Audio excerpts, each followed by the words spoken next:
Max Verstappen, quadruple champion du monde de Formule 1, peut-être le meilleur de sa génération. Sauf que ça, il n'en a rien à foutre. Max est différent des autres pilotes du paddock. La F1 n'est pas son centre du monde. Regardez, en 2024, après s'être qualifié en première place pour le Grand Prix d'Imola, Max préfère rester éveillé pour participer à une course d'endurance sur iRacing, la plateforme d'e-sport automobile. Puis, après cette nuit absurde, il résiste à Lando Norris et remporte le Grand Prix d'Imola. Et, évidemment, il a gagné la course en ligne. Bon, je pense que la course lui est montée à la tête, car même si c'est un grand fan d'iRacing, Max se demande s'il ne pourrait pas participer à la vraie course. Et c'est grossièrement comme ça que Max Verstappen s'est mis l'objectif de gagner la course d'endurance la plus extrême du monde, 24 heures non-stop sur un circuit meurtrier, un territoire hostile où l'erreur ne pardonne pas, les 24 heures du Nürburgring.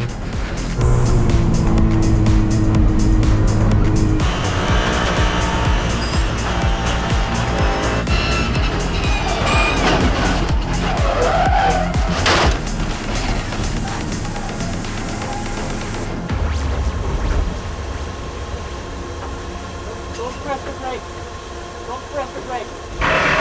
Good. Watch out. And keep touching it. Stay tight, because it's oily. The rest, don't do. Good. Don't push too hard in the beginning, and it's good.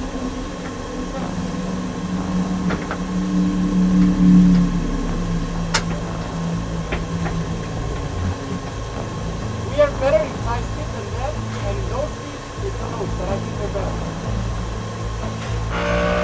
Bienvenue à bord de la Mercedes AMG GT3 de Max Verstappen. Devant lui, sa plus grande rivale. Elle est en première position et Max Verstappen doit absolument la doubler. Pas parce qu'il veut reprendre la tête de course, mais parce que son pilote lui a manqué de respect. Il n'est qu'à 1 seconde et demie derrière, et juste avant le virage YouTube, le pilote est gêné par deux BMW et Max manque de lui rentrer dedans. Mais c'est tout à l'avantage de notre pilote de F1. C'est le début d'une guerre, et c'est aussi le début de son offensive.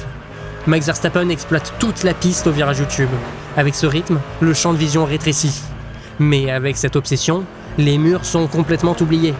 Ça fait déjà plusieurs heures que les voitures se pourchassent, et les pilotes pieds au plancher enchaînent les pif-paf et continuent la descente de la colline. Les deux sautent à Pflanzgarten avec quelques dixièmes d'écart, les cordes s'enchaînent parfaitement, le châssis travaille, les pneus accrochent, les deux font confiance à leur aérodynamisme et se rapprochent dangereusement d'une voiture plus lente. Le pilote lève le pied sachant pertinemment que Max ne peut pas passer. La Porsche Cup se décale et Max doit garder le même écart pour prendre l'aspiration dans la ligne droite et dépasser dans le Dottinger. Mais juste devant, il y a encore du trafic. Une autre 911 bloque le pilote et Max ouvre vers la droite et tire avantage de sa sortie pour encore plus aller le coller. Max se jette dans le mini-carrousel et sort comme un fou. Le pilote de devant sait que ses rétroviseurs reflètent un homme qui en a après lui. Mais lui aussi a plus d'un tour dans son sac. Il mange le vibreur, ouvre à gauche, plonge et rase l'herbe pour une sortie parfaite. Max Verstappen n'a rien vu venir. Normalement, avec un écart parfait, ça garantit un dépassement facile. La ligne droite est tellement longue que le meilleur moyen pour dépasser est d'être un peu en retrait derrière l'autre voiture. L'espace permet, grâce à l'aspiration, d'accumuler beaucoup de vitesse jusqu'à que la différence rende le dépassement indéfendable dans le Dottinger. Mais vous le voyez, la sortie du pilote lui a donné un peu plus de vitesse que Max, et la différence entre les deux n'est pas optimale. Cependant, Max est collé derrière, et ils sont déjà au Dottinger. Normalement, il aurait déjà dû le dépasser, et l'opportunité devient timide. Ils sont à 270 km/h, mais Max ne trouve pas l'espace. Le pilote freine extrêmement tard, affirmant sa défense. Je vous assure que sans sa parfaite sortie, Max l'aurait englouti. Les deux s'élancent pour un deuxième tour, mais c'est surtout le moment que je vous explique comment on en est arrivé à cette situation. Enfin, surtout, comment ce pilote a manqué de respect à Max Verstappen. Mais pour ça, il faut d'abord que je vous parle de quelqu'un d'autre. Drapeau vert, le départ de la course est lancé, et Kevin Estre ne va pas perdre de temps pour remonter 4 places. Une Lamborghini crève un pneu juste devant la voiture de Max, et son coéquipier Daniel Juncadella passe en deuxième position. Mais Kevin Estre en profite et monte à la 3e place. Si vous le connaissez au volant de sa Porsche jaune, vous savez très bien pourquoi c'est un problème. Et si vous ne le connaissez pas, vous allez vite le savoir. Kevin Estre n'est rien d'autre que le patron des 24 heures du Nürburgring. Un Français au pilotage qui défie le bon sens. L'année dernière, il franchit la ligne d'arrivée en première position avant de prendre 100 secondes de pénalité parce qu'il a envoyé une Aston Martin dans le décor. Bref, Il se fait finalement doubler dans le Dottinger, tellement que les Lamborghini ont de vitesse de pointe cette année. Mais bon, Kevin Estre n'est pas du genre à patienter sagement que la course se déroule, et va tenter de dépasser la Lambo, qui va le pousser hors de la piste. Kevin fait une note mentale, et plus tard, la première position est gênée par du trafic. Daniel Juncadella essaye immédiatement de la doubler, mais il n'y a pas d'espace. L'autre Lamborghini en profite pour passer, ainsi que Kevin Estre. Maintenant qu'il est devant la voiture de Verstappen, l'objectif n'est pas de le semer. Non, le Français regarde droit devant et trouve rapidement une opportunité de rendre la monnaie à la Lamborghini qui l'a poussé. Kevin Estre finit son relais, et Max prend le volant pour la première fois.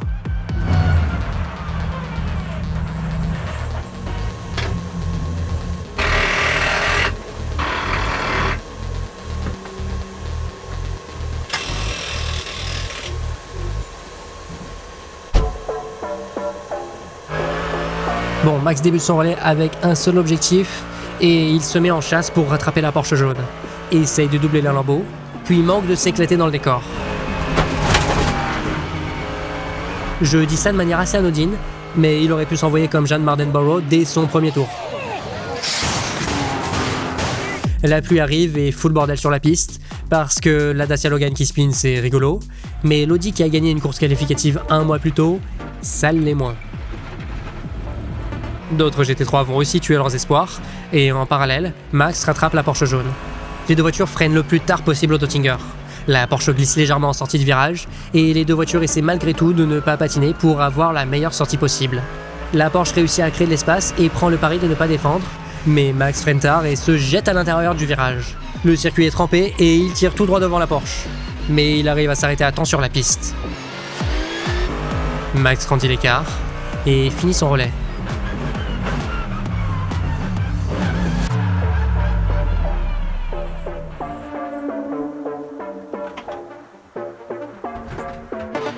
La Porsche s'arrête quelques secondes plus tard, et vous remarquerez qu'une autre Mercedes s'arrête juste à côté de la voiture de Max. Ouais, c'est bien elle. Il faut que je vous parle de Windward Racing. En gros, c'est l'écurie qui fait rouler la Mercedes de Max. Sauf que Windward Racing ne gère pas qu'une seule voiture. Il gère aussi la Mercedes Ravenol. Et pendant que tout le monde avait l'attention ailleurs, elle est discrètement remontée de la 25e à la 4e place.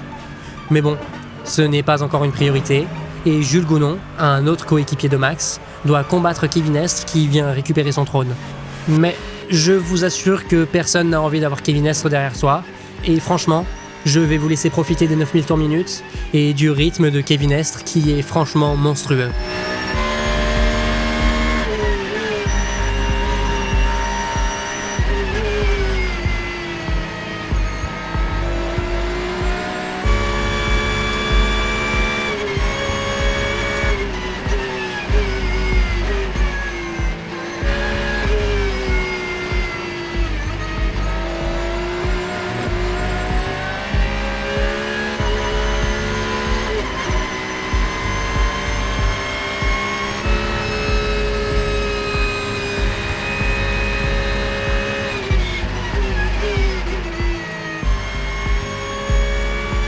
Je vous interromps 5 secondes car, comme vous le voyez, Kevin Estre ne se traîne pas. Par conséquent, l'écart entre Kevin et la Mercedes de Max rétrécit et continue de rétrécir. Le circuit est glissant et Jules Gounon préfère rouler avec précaution, l'opposé de Kevin qui garde son sang-froid et push. Mais Kevin n'est pas seul, une Ford est juste derrière lui sur de nouveaux pneus. Kevin Estre push. Mais s'il veut survivre, Kevin Estre doit push.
Maintenant que Kevin Estre est hors de la course et que les Mercedes sont en tête de ligne, un doublé commence à devenir envisageable. Car oui, la Mercedes Ravenol qui a commencé 5 heures plus tôt en 25e place a réussi à remonter la moitié des GT3 jusqu'à la première position. Ça fait depuis 2016 qu'une Mercedes n'a pas gagné les 24 heures du Nürburgring. Et ça fait depuis 2008 qu'il n'y a pas eu de doublé. Sauf que pour ceux qui suivent la F1, vous savez très bien ce que c'est de dire à deux voitures de la même écurie de travailler en équipe. C'est un carnage. Mais, étonnamment, tout va bien entre les deux Mercedes. Ils ont échangé de position proprement, ils défendent ensemble les autres GT3, tout va pour le mieux dans le monde des bisounours. Le soleil laisse place aux étoiles. Durant les prochaines heures, les deux Mercedes vont rentrer en symbiose. Telle une machine organique, tour après tour, relais après relais, l'organisme de front survit dans ce milieu sombre et chaotique, où la sélection naturelle est la loi décideuse.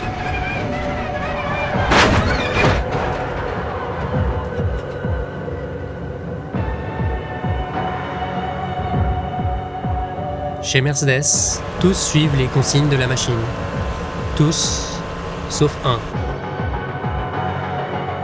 Une Toyota Supra bloque la Mercedes de Max sous drapeau jaune, et Maro Engel, l'un des 4 pilotes de la Mercedes Ravenol, n'attend pas sagement sa voiture sœur.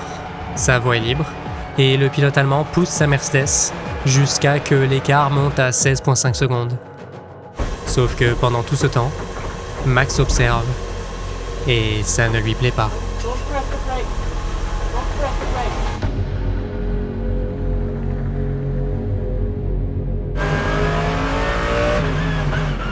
Ok, c'était un long résumé, mais au moins vous êtes à jour.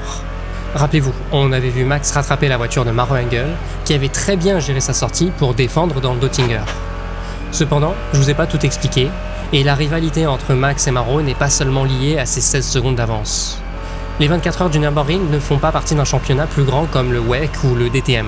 C'est une course à part entière avec ses propres licences de pilotage. Donc pour y participer, il faut déjà avoir roulé en NLS. Max a beau être en F1, il n'a pas fait exception à la règle. Sauf que, avant de faire quelques courses de GT4, il a fait une course sous un faux nom, Franz Hermann. Et pendant qu'il a fait cette course, il a littéralement battu le record du tour le plus rapide en GT3, toutes courses confondues, avec 7 minutes et 48 secondes. L'ancien record était de 7 minutes 49, et pour vous dire, le tour le plus rapide théorique, donc c'est-à-dire en additionnant tous les records des meilleurs secteurs du circuit, on tombe à un record théorique de 7 minutes et 45 secondes.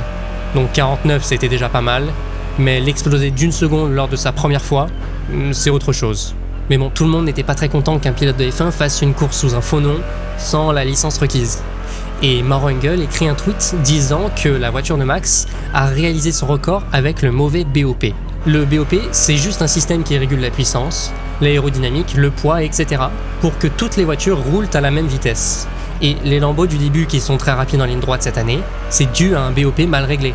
Et, selon Maro Engel, Max aurait roulé avec le BOP du DTM, une autre catégorie de course qui équilibre les GT3 avec un peu plus de rythme. En gros, Maro a dit que Max a triché, et avait battu le record car il avait plus de patates. Vous vous en doutez, pour Max, ce tweet est diffamatoire. Donc alors qu'on arrive à la dernière section du circuit, vous comprenez que Max ne veut pas laisser son rival devant bien longtemps. Une R8 GT4 gêne Maro et Max se retrouve en bonne posture. Il reste 2 virages avant la ligne droite de 3 km. Les deux sont très similaires sur leur sortie du mini carrousel, et Max Verstappen doit absolument se concentrer sur sa sortie car si Maro refait comme le tour d'avant, il ne pourra rien faire. Les deux sont absolument ex-aequo. Max arrive à le rattraper avec l'aspiration, mais ce ne sera pas pour ce tour. Je pense qu'il n'y a rien de plus frustrant que d'être gêné pendant 20 bornes et qu'au seul virage où tout se joue, l'autre soit meilleur. Surtout que j'en ai pas fini sur leur rivalité, car Max n'a pas seulement vu le tweet, il a répondu et a directement nié l'accusation en disant que Maro n'avait aucun moyen de connaître son BOP. Et surtout, il a relevé le point suivant. Pourquoi venir au Nürburgring pour tricher ? Sa course sous un faux nom était seulement pour tester sa performance en GT3. C'est complètement stupide de le faire avec le mauvais BOP. Sauf que ça n'en reste pas là. Car, je vous l'ai dit, Mercedes-AMG et Windward Racing s'occupent des deux voitures. Et Mercedes-AMG a engagé beaucoup de leurs pilotes usines dans la course, y compris Maro Engel. Je dis ça car Max Verstappen aurait mis son veto contre la présence de Maro Engel dans sa propre équipe. Ouais, le tweet est pas bien passé. Donc si déjà les deux ne s'aiment pas dans les médias, la réalité doit être un peu plus extrême.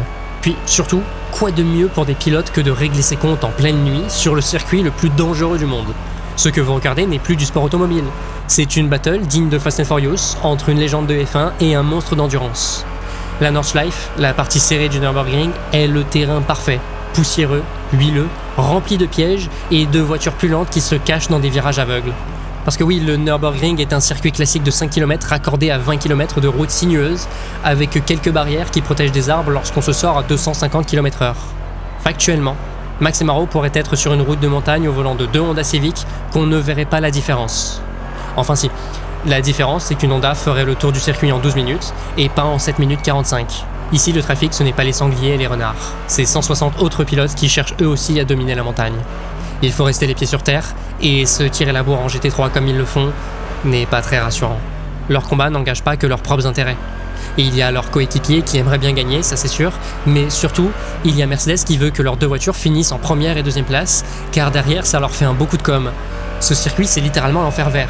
Des dénivelés de 20%, des virages à l'aveugle, des murs parfois à 30 cm de la piste, c'est bosselé, piégeur même pour des Kevinestres, enfin tout le monde sait que la victoire ici se traduit comme canonisation automobile.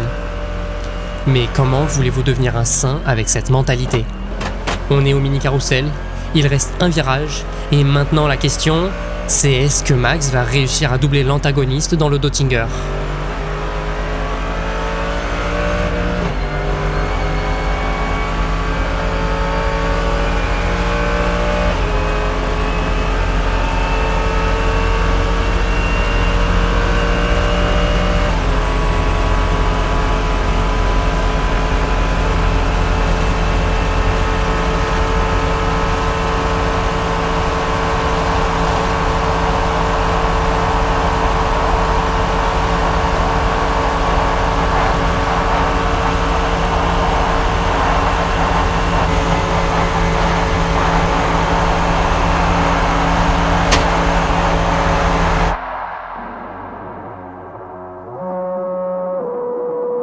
Les deux Mercedes commencent un nouveau tour, et nous sommes à bord maintenant de celle de Maro Engel. Et Max Verstappen est juste devant. Maro Engel freine beaucoup de retard et esquive de justesse l'accident avec Max Verstappen. Vous pensiez vraiment que le combat était fini? Non, clairement pas. Mais le manque de contrôle de Maro lui a fait perdre beaucoup de temps. Max Verstappen a commencé à creuser l'écart, et on sait qu'il est plus rapide que Maro sur la Nordschleife. Sauf qu'il est hors de question de laisser Max partir. Corde, freinage, regard au loin, gaz, ce n'est pas une petite erreur de freinage qui va le faire perdre. Maro Engel veut prouver que lui aussi est digne de gagner. Freinage, corde, en fait on s'en fout. Le pilotage est déjà parfaitement optimisé. Il faut juste trouver une autre manière de gagner du temps. Et... ah, parfait. Regardez, je vous explique. Au Nürburgring, il n'y a aucune safety car comme en F1. Mais en guise de remplacement, vous avez deux types de drapeaux jaunes. Un seul drapeau jaune, dépassement interdit. Double drapeau jaune, dépassement interdit et limitation à 120 km/h. La stratégie, c'est de freiner le plus tard possible pour se limiter à 120 km/h, pile au niveau des drapeaux. Sauf qu'il y a aussi une dernière zone limitée à 60 km/h, et Maro n'a rien à perdre.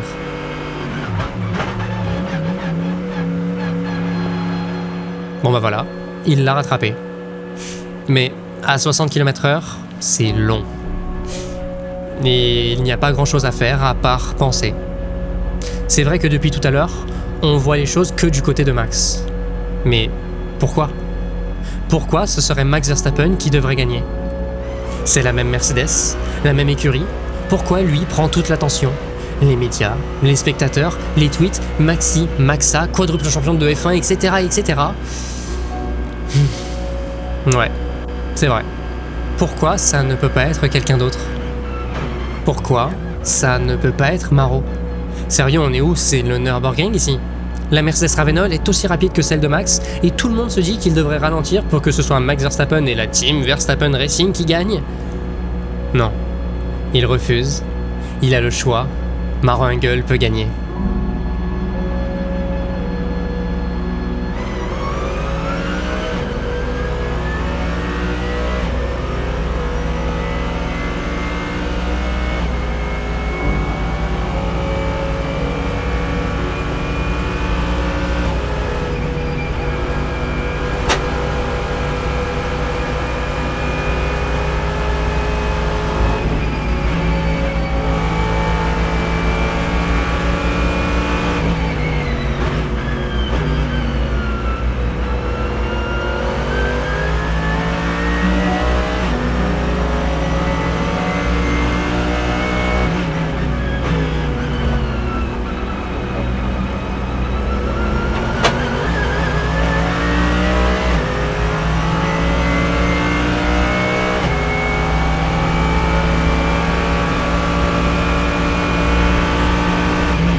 Le jour se lève.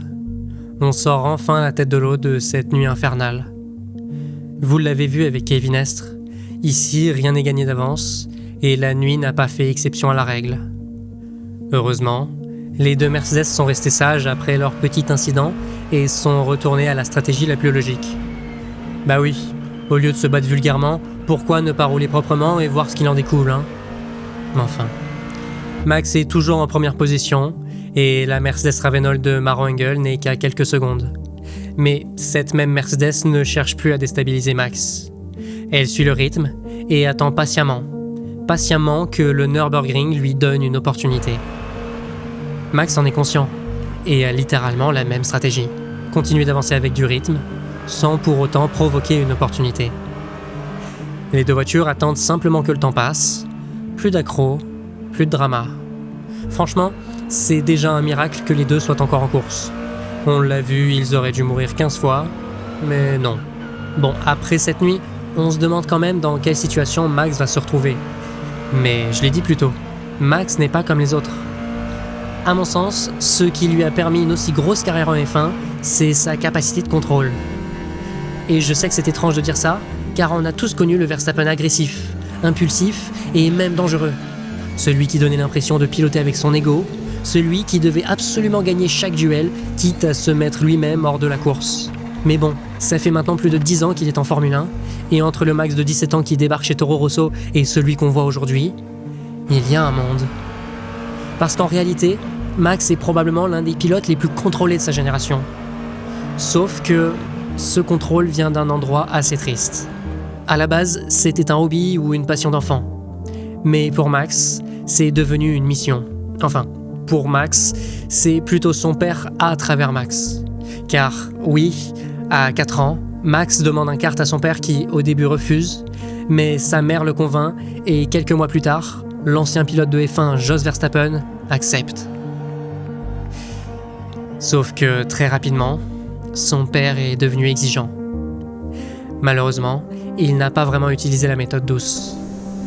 Quand Max était tout petit et qu'il faisait une erreur en karting, il pouvait se faire ignorer pendant des jours. Quand il perdait, il se faisait rabaisser. À l'entraînement, il fallait toujours recommencer encore et encore et encore, jusqu'à que chaque tour soit parfait. Peu importe la pluie, le froid glacial, la fatigue ou même le fait qu'il soit juste un gamin. Ouais, c'est ça qui est triste. Au fond, Max n'a pas vraiment grandi comme un enfant normal. Il a grandi comme un projet. À travers tout ça, à travers tous ces traumatismes, tout ce froid, toutes ces conditions d'amour, Max a développé une capacité inhumaine à faire le vide. S'il veut garder une part de son innocence, il est obligé de passer à autre chose. Et, par chance, le seul endroit où il est libre, c'est la piste. Ici, personne ne peut rien lui dire, et seul lui est maître de sa voiture et de son destin. Ici, on lui fout la paix. Tour après tour, il répète ses points de freinage, sa trajectoire, ses remises des gaz. En fait, sur la piste, Max ne force pas. Oui, son père l'a forcé, mais par contre, son pilotage n'est pas le résultat de son père. C'est un quadruple champion du monde qui se lève à 3h du mat pour expérimenter sur son simulateur, le pilote de F1 qui s'en fout de la F1. C'est pour ça qu'il aime autant cette course. Parce qu'ici, sur la piste, il n'est qu'un simple pilote parmi les autres. Le Nürburgring ne se soucie pas de Max Verstappen. Ici, la seule loi est la survie. Ce n'est plus un pilote de Formule 1 qui essaye de gagner les 24 heures du Nürburgring. C'est juste un gamin qui a enfin le droit de faire ce qu'il aime. Tous les autres pilotes sont pris dans les rouleaux infernaux de la course et notre junkie surfe simplement sur la vague.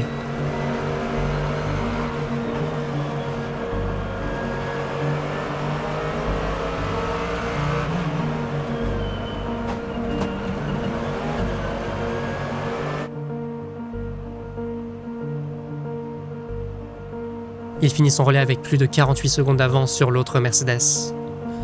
Tout ça, sans y apporter la moindre importance.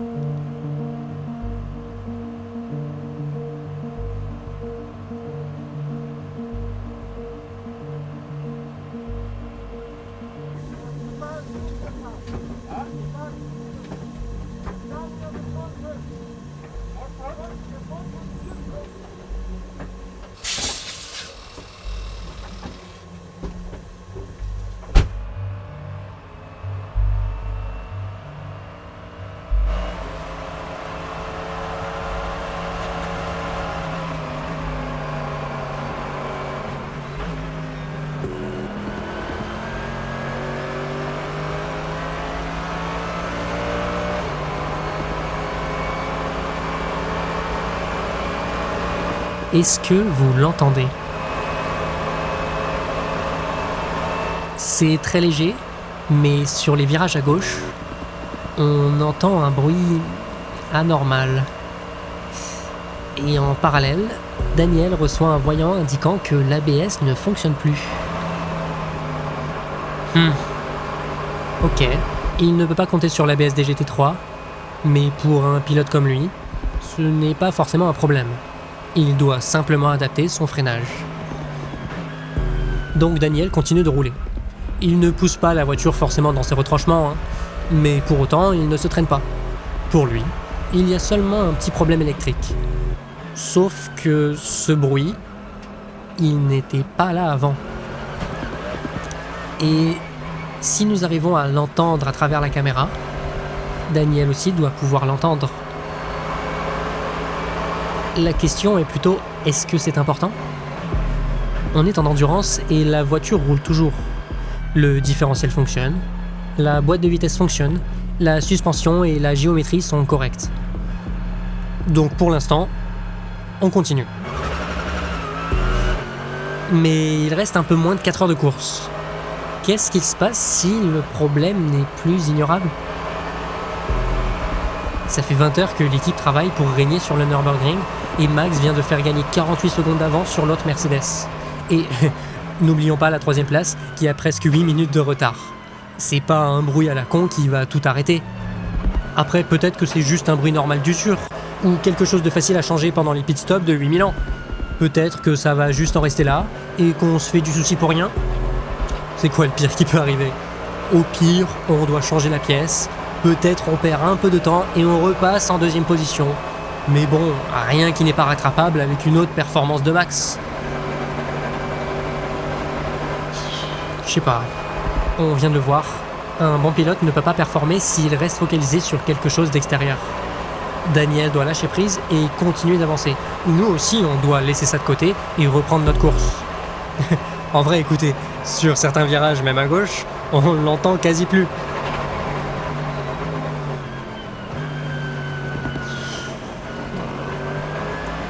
Non, faut se concentrer. Si on regarde les chiffres, l'avance de Max est toujours quasi intacte. Daniel pilote proprement. Il faut juste survivre jusqu'au prochain pit pour que les mécanos vérifient que tout va bien. Ok?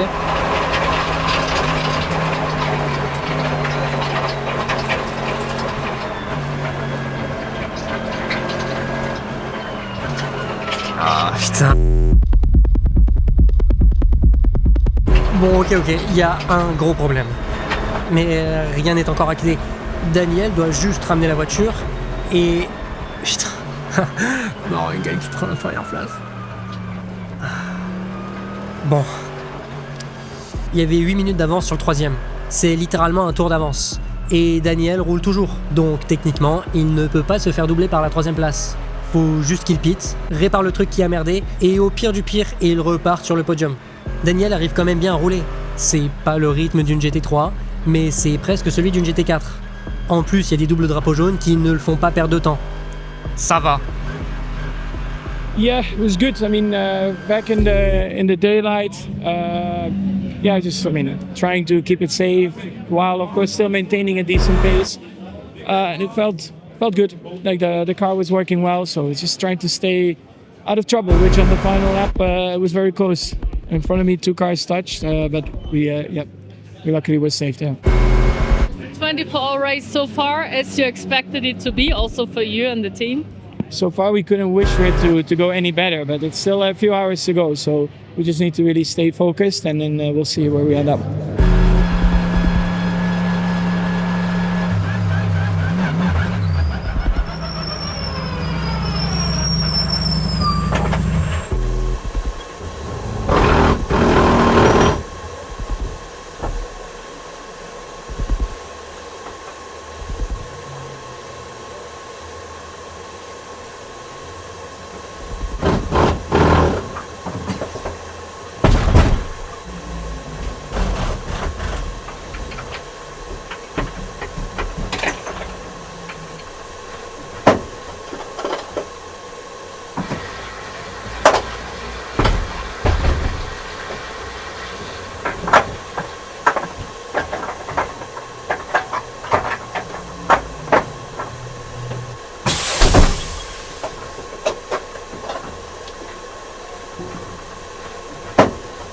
Le pire, c'est que ça fait plus d'1 heure qu'on l'entend.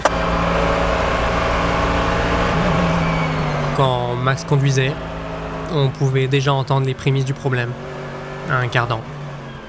Donc oui, pendant que Max profitait, la guillotine s'armait. La seule solution possible pour reprendre la course est de changer le cardan,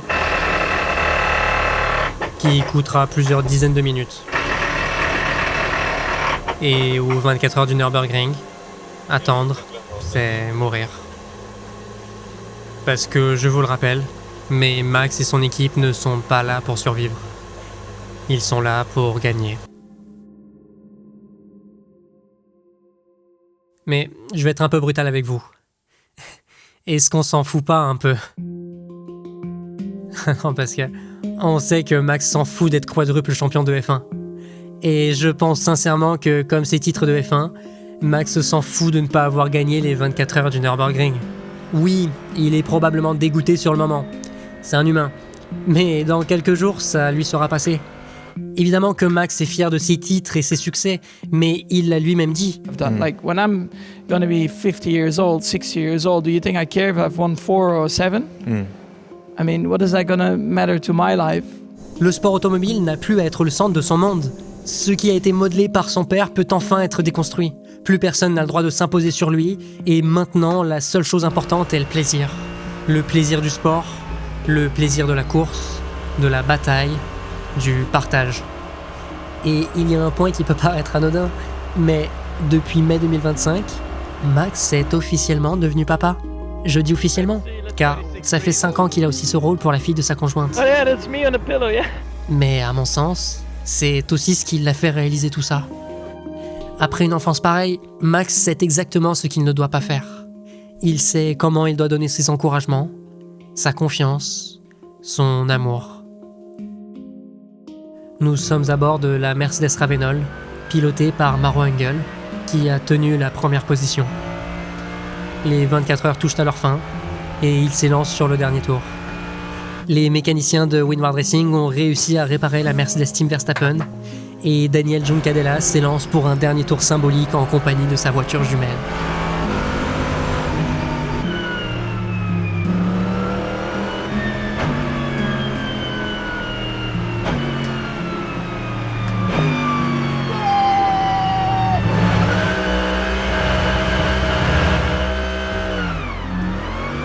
Je ne vous ai évidemment pas parlé de tout ce qu'il s'est passé car c'est impossible.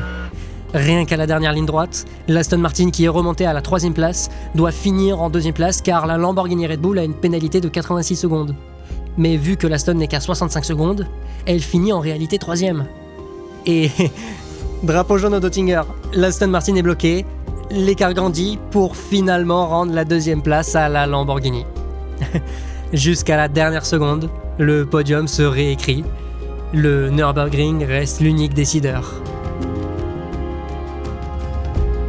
Ici, la seule certitude, c'est que vous l'avez vécu.